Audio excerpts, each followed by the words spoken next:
What's happening, Sales Ascender? Sean here, back with another high-ticket tune-up. Super excited that you're here today. Today I got a great question. This one came in from Jeff, and Jeff asks, hey Sean, how do I increase my prices?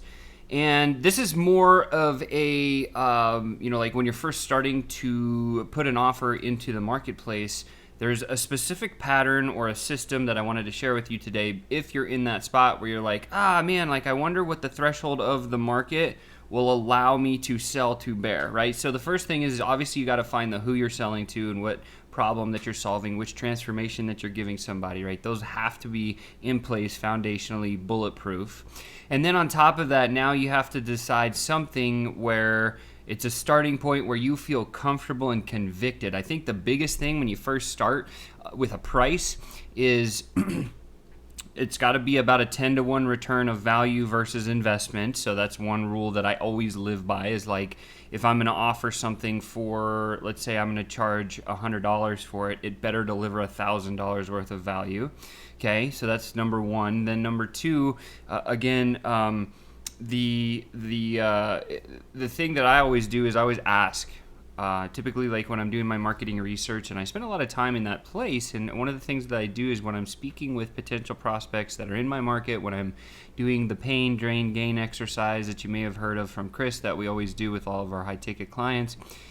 And we kind of identify, who the right fit is. We get involved with them, and we share the offer. And we say, hey, listen, like if you were going to invest in something like this, what would you pay for it? And they literally will say, I'd feel comfortable with this or this or this. And if you do it enough, you'll get a cadence or a rhythm of, here's kind of the average, right? So you throw out the high, throw out the low, and then average the rest. And literally that should be the starting point for your price. Now, that's not where the total high point of where the market can bear. Once you have a starting price, that's what I just kind of walked through, is now we start with the sales process. So the sales process always begins with prospecting, as we know.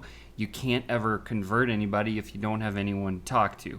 So what we do is we focus on the prospecting next, and we bring some people to the table, and we start having these conversations with the offer that we've kind of done some marketing research and the price where we started at. And literally, here's how I increase prices. So Jeff, listen closely, okay? This is awesome. You're going to love this. It's called the 50% rule. Here's how it works. You have 3 prospects that you are selling to, right? Now, this only works if you have like a 40 to 60% close ratio typically. So like if you're not quite there yet or if you don't know your numbers, that's fine. This is a good benchmark where you can start. But just kind of remember this. Every 3 prospects that you speak to, you start at price point X. You know that it's an irresistible offer. It's the right person. It's the right transformation. It's the right product to fix the right problem.